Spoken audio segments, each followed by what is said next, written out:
Today we're going to be testing something that is going to completely change the entire LEGO City layout. Of course, right now on the right side of the LEGO City, we have the downtown core, which leads into the amusement park. In the center, we have the beach, which transitions into a boat yard, the train yard, also the countryside, and then eventually the winter village. And the plan for the surface in front of the LEGO City has always been a medieval area, but it's turned into a storage space. So the plan today is to drastically change the entire layout to free up more space for more awesome stuff. Before we get started with that, I needed to brew a coffee because these changes are going to be enduring. If you want to join me for a coffee early morning this Sunday, which is February 23rd, starting at 10 a.m. Mountain Time, I'm going to be hosting a Whatnot stream where I'm going to be giving away some cool stuff and auctioning off some really neat minifigures. There's going to be a total of 10 giveaways happening throughout the stream. I've got these really cool Sonic minifigures and also the sets that come with those minifigures. So that's going to be one of the giveaways. Also, all of these Mario things right here. It's just going to happen periodically throughout the stream. And also, we've got a ton of wicked minifigures right now, whether they be like Harry Potter, superheroes, random CMF, Disney, DC, D&D, CMFs, a mass amount of knights. Look at those awesome horses, Star Wars, Chima, City, all that. So I'm going to be auctioning off a bunch of these minifigures starting at $1.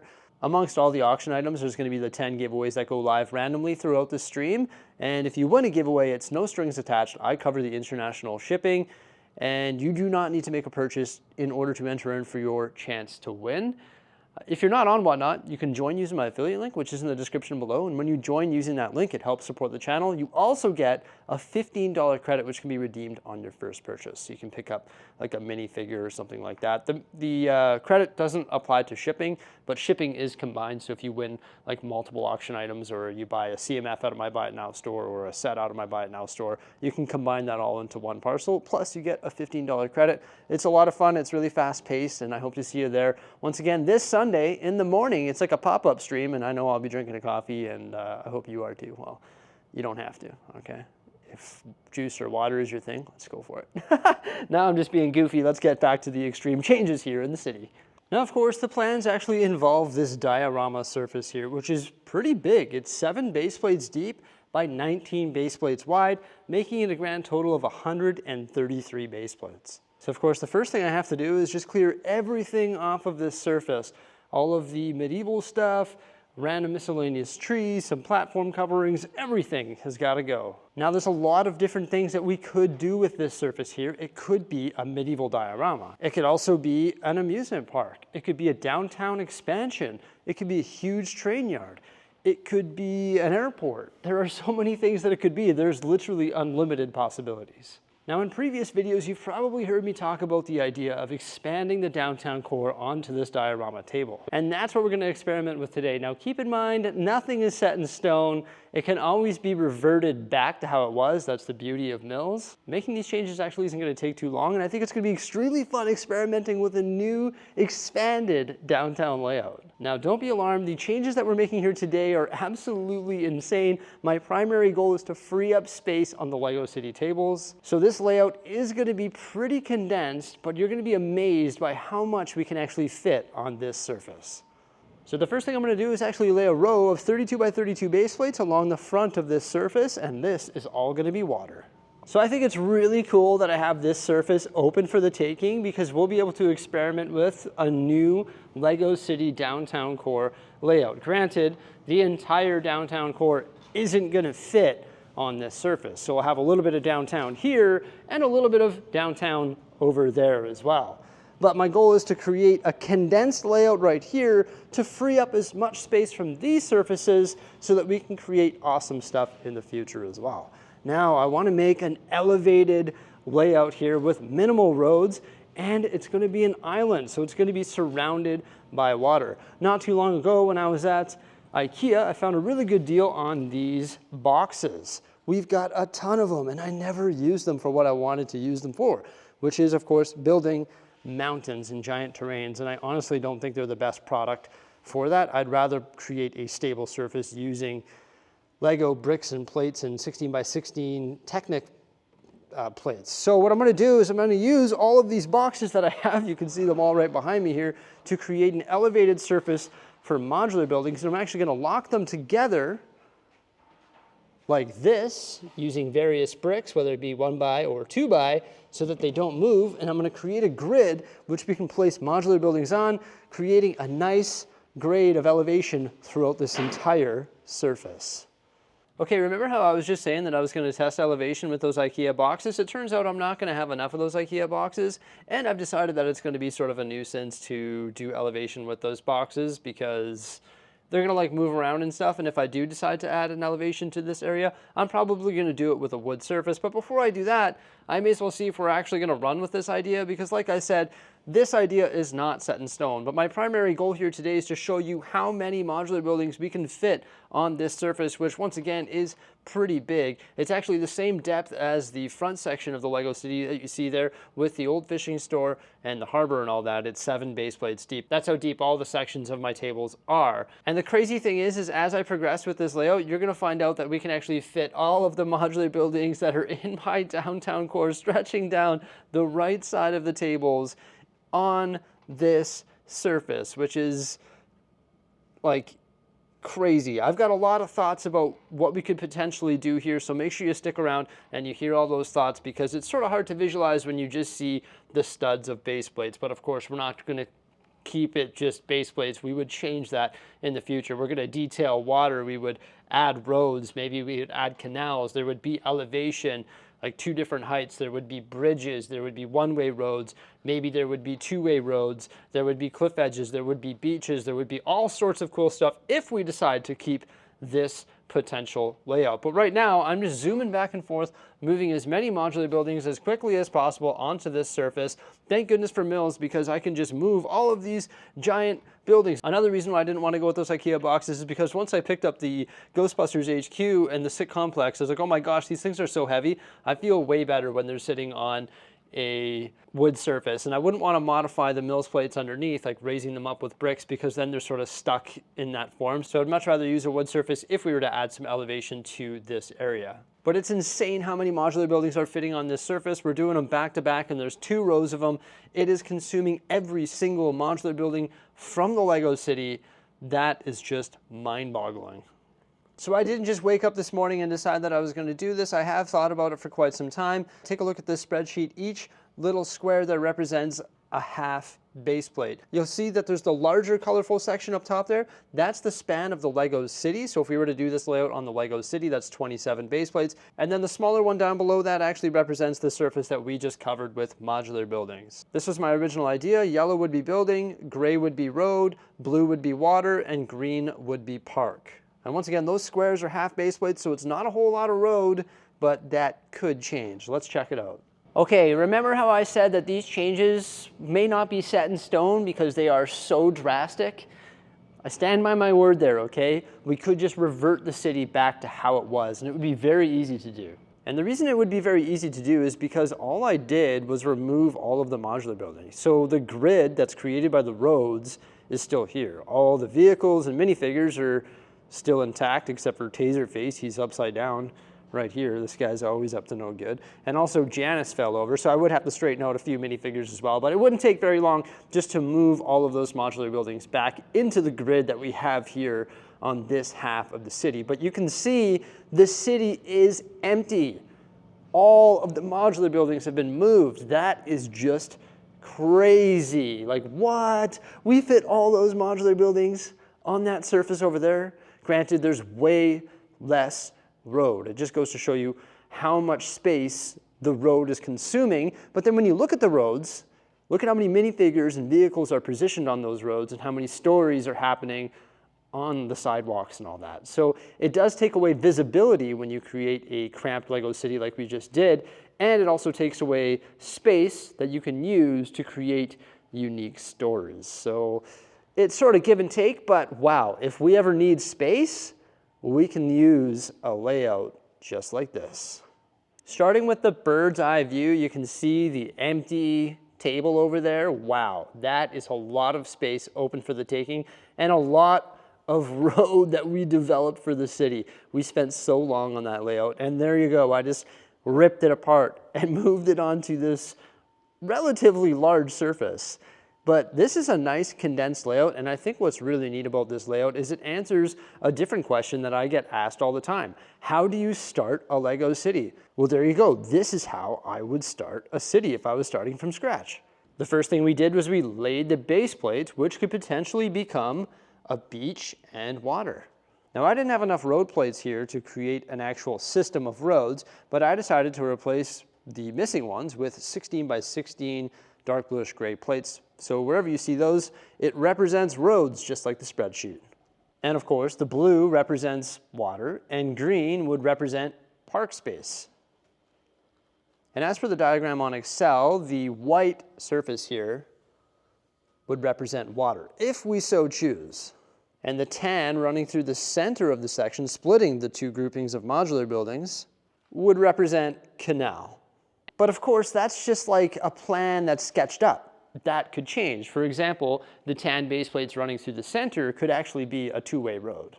Now, there is a couple things that I do realize. Yes, there is no elevation like the original plan, but we just have to use our imagination, because if I do run with this layout, we will be adding elevation, and I'll discuss that in 1 second here. Another thing that I do realize is, yes, this is a grid. There is no angled roads, and it is a grid. But my goal today, like I mentioned earlier, was to free up as much space from this table as I possibly could. So to do that, I think the grid layout was the best option. So other than the Octane gas station, every single modular building is here, and we actually have open space right there and right over here. That is insane. Like, what? You have got to be kidding me. I think it's so cool how we can actually get in here and see all this stuff like straight up. Like, we're standing right here, we're checking out the Avengers Tower. That is definitely one of the benefits of this layout. Like, wow, I can just get in here and see everything. And if it was elevated like the way I want to make it, then we would actually have more visibility as well, because it would be more like a tiered city. So if the back row, for example, was elevated higher than the front row, and the front row was elevated up above the water, wow, that would just be super cool. Let's test that out. Now keep in mind, everybody, this is the roughest a rough draft can ever be, okay? This is not what I would want this to look like. Modular buildings would shift around so that they make sense together. They would be better positioned, and of course, there would be details, just like we see in the Lego city right now. Like, this would be end game goal here, except for this guy laying on his back. Well, I guess whatever makes him float, I guess that works. But yeah, we would try and add a lot more details if we run with this layout. Now, I did elevate the brick bank and the townhouses by one of those small IKEA boxes. Also, I raised what could be a park, or just like a enlarged sidewalk or fountains or whatever it may be, up as well, and those would go flush with the modular buildings. And then down here would be water, and of course we could blend this in with like a cliff edge or a barrier, because it could be like a platform covering or whatever it may be with arches. And there could be stairs going down to a rocky area or a beach or whatever you would find up against the shoreline. And then we could do the exact same thing going around here. And this could be a little bit of water, and it could all be blent in all the way around, so that this is almost like an island. Not almost like, it would be an island. And then the back row, where we have our customized corner build here, along with the bowling alley, is raised up one of the large boxes, and I did that to the entire block as well. So it's all raised up at the height that I would like it to be at. And then we get that tiered effect, so that that bowling alley is very visible from here, and we have different tiers. For example, you can see the corner garage, it's sort of buried because I didn't raise it up. But if that entire back row was raised up to that height, and the entire front row was raised up to this height here, we could have some nice depth with the water. We could have little beaches and stories and everything along the front, maybe even like a little boat parking area, like a little tiny harbor where you could park small boats, and you could do that around the entire thing as well. We could have these roads elevated so they're at the same height as this over here, and there'd be bridges going over top of a canal, or it could be an elevated road going all the way along. So this can either be a two-way road or a canal. And I just think the opportunity of having a small condensed series of modular buildings here as a downtown core is there. Like, this is definitely something that we could go with. Of course, it is double-sided, it is a grid, it is rather cramped, and you might have a little bit of difficulty viewing modular buildings on the backside of this road, but not really, because that pet store, for example, isn't raised up. This is raised up. So we can very easily just see the back row of modular buildings just by going like this. And we still have our pop culture street, and we could shift these modular buildings around so that they look epic and give it like a shoreline all the way around, maybe a canal, right? Like, I just think this is definitely something that we could do. But the big question is it something that we should do? Now, also something else in regards to the elevation and the fact that there's only 16 studs and 16 studs on the side, and some of these sidewalks are quite narrow. It's not a big deal, because when we build this up using rock panels or a retaining wall or whatever it may be, we can expand the sidewalk, because of course this will come like that, giving us a few more studs to work with, and we can put tiles going there and a guardrail all the way along, and then we can just have a little bit of water detail on the bottom. And think of the stories that we could create. It would be really cool. But yes, these sidewalks are small, and there is not a whole lot of space here, but we can very easily fix that with Lego. And there's a ton of little details like that in regards to this layout that are really hard to explain. For example, we've got buildings over here that are raised up this high, and buildings over there that are a little bit lower, and you've got a road or a canal in the middle. How are you going to bridge the gap between the two different heights? It wouldn't be hard to do with like ramped roads or bridges or whatever it may be, but a lot of that is going to be hard to visually explain to you without actually building it. So if we do run with this layout, well, those will be addressed when we're actually working on those different details. So like when we get to that stage, we'll figure that out. There are a few buildings that didn't make it over here, such as the mini modular buildings on the beach, also the old fishing store, that lighthouse, the Brick Cross train station, also the Venetian houses, and the haunted house way over there. Now, the train stations didn't move because, of course, I didn't migrate any of the train track over there, and I didn't put in the plans to have the train track connect in any way, because that would take up so much space over there.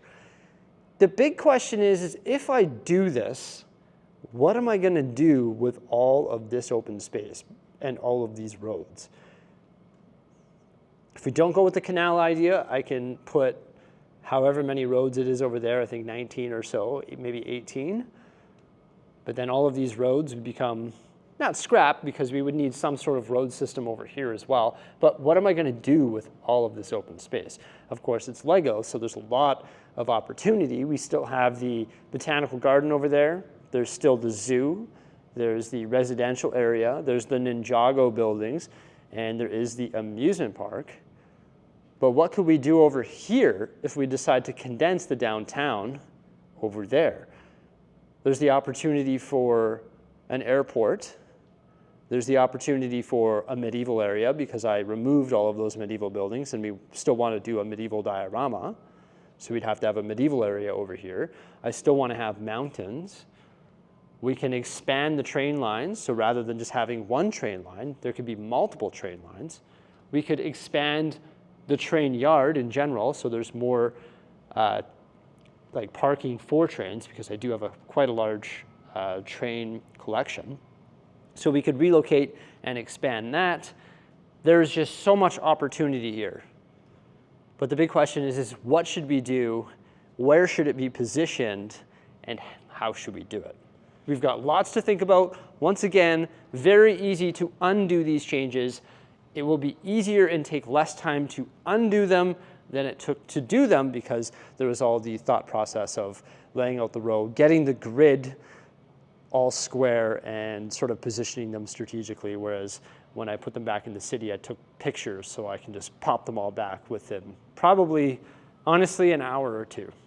So I think it was worth the day of trial and error, and now I've got to give it some thought. So everybody, what do you think? This is just crazy, hey? Such a substantial change. It is absolutely insane. It completely changes the entire dynamic of the Lego City downtown core. We would have to pretty much start from scratch for this massive layout because a lot of things would have to be relocated, and it just opens up a big can of worms. I got to give it lots of thought. I would appreciate reading your thoughts in the comment section below. There is just so much opportunity here. Maybe this is what we should have done all along. You know, we've got the modular building core up front, sort of a condensed layout, and then we do more of like the custom diorama stuff on the larger surface. Definitely a lot of opportunity here. It is insane. I hope you enjoyed this video. Please don't like, subscribe, and stay tuned for some more great stuff coming out in the near future, and have yourselves a fantastic day. Bye for now.